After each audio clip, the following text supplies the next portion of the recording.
దురుసు మాటలు దురుసు వ్యాఖ్యలు ఏవైతున్నాయో వారి కొన్ని విషయాలు నేను గుర్తు చేస్తూ ఉన్నా. మనందరం కూడా public servants, we are all public servants including you. ఇదేం పటేల్ పట్వారి వ్యవస్థ కాదు, ఇది నియంతృత్వం కాదు. ఇక్కడ ఎవరు రాజులు లేరు, చక్రవర్తులు లేరు. నువ్వు ప్రజల చేత ఎన్నుకోబడ్డ ఒక ఎమ్మెల్యేవు మాత్రమే. ఆ ఎమ్మెల్యేలు మీ కాంగ్రెస్ పార్టీలో మెజారిటీ మంది నిన్ను ఎన్నుకుంటే నువ్వు ముఖ్యమంత్రి అయినావు తప్ప నువ్వేమి రాజువు కాదు, నియంతవు కాదు. పేరుకేమో ప్రజాపాలన, కానీ చూస్తే మరి ఈరోజు ప్రజాస్వామిక స్ఫూర్తి అనేది కనీసం అనుమాత్రం కూడా మీరు చేసే ఒక్క పనులు కూడా కనబడతలేదు. ఎంత దుర్మార్గంగా మొత్తం దేశం మొత్తం చూస్తూ ఉంది. ప్రజాపాలన అనే అర్థానికి పాత్ర వేసి బుల్డోజర్లతో, జేసీబీలతో మేము పాలకులం, మీరందరూ నా కాలి కింద చెప్పులాగా ఉండాలనే విధంగా మీరు బానిసలు అన్నట్టుగా ఒక విచిత్రమైన మానసిక రోగంతో కదా బాధపడుతున్నట్టుగా రేవంత్ రెడ్డి గారి ప్రభుత్వ వ్యవహారం ఉంది.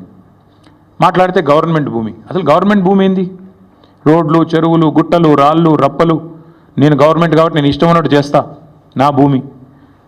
Let me remind mister Revanth Reddy, government is a mere custodian, not the owner. People are the owners, you are just a custodian. నువ్వు ధర్మకర్తవు మాత్రమే. ప్రజల సొమ్ముకు, ప్రభుత్వ భూమి అంటే ప్రజల సొమ్ము అది కాబట్టి ప్రజల సొమ్ముకు నువ్వు ధర్మకర్తవు మాత్రమే. You are a mere custodian for a very short time. నేనేదో రాజును, ఇది నాది రాజ్యం అన్నట్టుగా బిహేవ్ చేస్తే వారికి గుర్తు చేస్తా ఉన్నా, అది యూనివర్సిటీ భూమి, గవర్నమెంట్ భూమి అనే పంచాయతీ పక్కకు పెడితే నువ్వు you are a mere trustee and custodian, అంతే. ధర్మకర్తవు తాత్కాలికంగా ఉన్నవాడు. దాన్ని కాపాడాల్సింది పోయి ఇష్టం వచ్చినట్టు పని చేస్తాను, ఇష్టం వచ్చినట్టు వ్యవహారం చేస్తానంటే కుదరదు. రోజుకు 18 గంటలు పని చేస్తా అని చెప్పుకుంటాడు ముఖ్యమంత్రి గారు. కనీసం ఒక 10 నిమిషాలు మనిషిలాగా పనిచేయి. ఒక రియల్ ఎస్టేట్ బ్రోకర్ లాగా 18 గంటలు కాదు 20 గంటలు పనిచేయచ్చు. ఒక 10 నిమిషాలు 15 నిమిషాలు ఒక మనిషిలాగా, ఒక తండ్రిలాగా, ఒక తాతలాగా భవిష్యత్ తరాల మీద సోయితో పనిచేయని చెప్పి నేను ముఖ్యమంత్రికి చెప్తున్నా. నేను అడుగుతున్నా, నిన్న మా జగదీష్ రెడ్డి గారు కూడా అడిగినారు, ప్రభుత్వ భూమి అని చెప్తున్నారు పెద్దలు.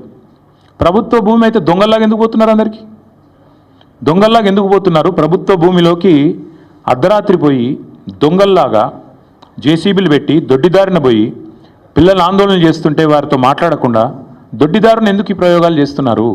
నెంబర్ 1.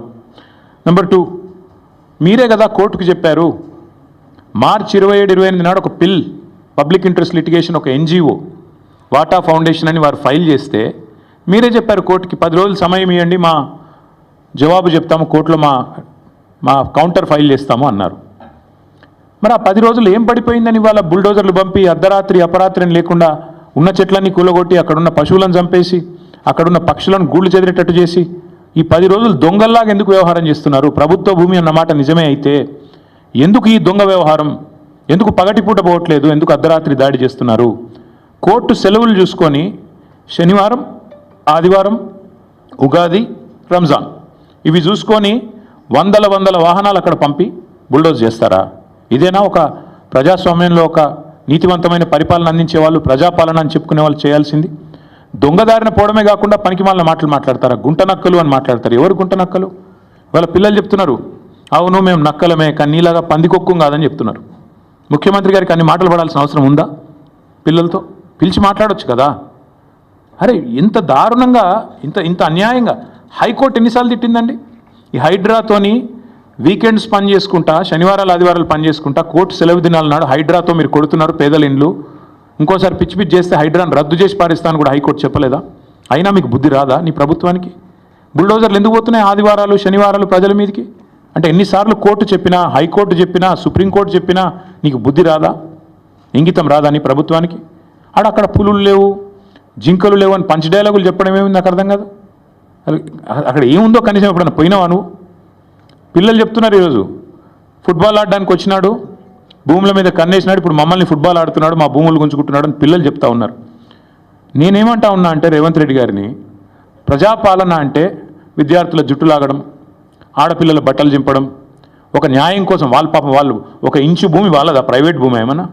ప్రజల కోసం, హైదరాబాద్ భవిష్యత్తు కోసం వాళ్ళు కొట్లాడుతున్నారు. అక్కడ చదువుకునే పిల్లల్లో 70-75% మంది పిల్లలు మన రాష్ట్రం వాళ్ళు కూడా కాదు. వాళ్ళు పాపం వివిధ రాష్ట్రాల నుంచి వచ్చి 2-3 ఏళ్ళు ఇక్కడ చదువుకొని 4-5 ఏళ్ళు చదువుకొని PhD చేసేటోళ్ళు అయితే వెళ్ళిపోతారు వాళ్ళు. కానీ వాళ్ళకి హైదరాబాద్లో ఉన్న ప్రేమ మీద నీకు అరపైసా ఉందా? అనుమాత్రం ఉందా? వాళ్ళు హైదరాబాద్ కోసం వాళ్ళు పోరాడుతుంటే, హైదరాబాద్ భవిష్యత్ తరాల కోసం వాళ్ళు కొట్లాడుతుంటే, కనీసం ముఖ్యమంత్రివి, 4 కోట్ల మందికి ప్రతినిధివి, అన్న ఇంగితం నీకుందా? సిగ్గనిపిస్తలేదా కనీసం? డబ్బు కోసం ఇంత దిగజారాలా? ఇంత తప్పుడు పనులు చేయాలా? నిన్న జగదీష్ రెడ్డి గారు చెప్పారు, నేను మళ్ళీ చెప్తున్నా, 14,000 ఎకరాలు మేము హైదరాబాద్ ఫార్మాసిటీ కోసం సేకరించాం. మాకు కూడా ప్రతిఘటన ఎదురైంది, మాకు కూడా ఇబ్బందులు అయినాయి. ఒప్పించి మెప్పించి మొత్తానికి కోర్టు కూడా అన్ని సరైన వివరాలు సమర్పించి మేము ministry of environment forest clearance తెచ్చి అన్ని చేసి 14,000 ఎకరాలు హైదరాబాద్ ఫార్మాసిటీ అని చెప్పి ఒక గ్రీన్ ఫార్మాసిటీ కడతామని చెప్పి మేము సేకరించాం. ఇవాళ నువ్వు దాన్ని 4th సిటీయో 420 సిటీయో కడుతున్నావు నువ్వు అక్కడ. నేను అడుగుతున్నా, మరి అక్కడ 14,000 ఎకరాలు నీ చేతుల్లో ఉన్నప్పుడు, మేము వడ్డిచ్చిన విస్తరలాగా నీ చేతిలో పెట్టినప్పుడు ఈ 400 ఎకరాల మీద ఎందుకు పడ్డావు? అక్కడ 14,000 ఎకరాల్లో కట్టచ్చు కదా. నువ్వు కట్టే ఐటీ పార్కులు, నువ్వు కట్టబోయే ఏఐ సిటీ, నువ్వు కట్టబోయే ఫ్యూచర్ సిటీ కోసం 14,000 ఎకరాలు పెట్టుకొని ఇక్కడ ప్రజెంట్ సిటీని ఎందుకు ఖరాబ్ చేస్తున్నావు? ఉన్నదే అక్కడ లంగ్ స్పేస్ ఇది ఒకటి, 2,500 ఎకరాలు ఏదైతే అక్కడ హెచ్సియు చుట్టూ ఉందో ఆ పశ్చిమ హైదరాబాద్లో ఉన్న ఒకే ఒక లంగ్ స్పేస్ అది. దాన్ని ఎందుకు ఖరాబ్ చేస్తున్నామని కదా ప్రజలు అడిగేది. దాన్ని ఎందుకు ఖరాబ్ చేస్తున్నామని కదా పిల్లలు కొట్లాడేది. అక్కడ ఉండే జంతువులకు నోరు లేదు, నీ మంత్రులకు లేదా, నీ ఎమ్మెల్యేలకు లేదా? కనీసం ఒక్కరు మాట్లాడుతున్నారా?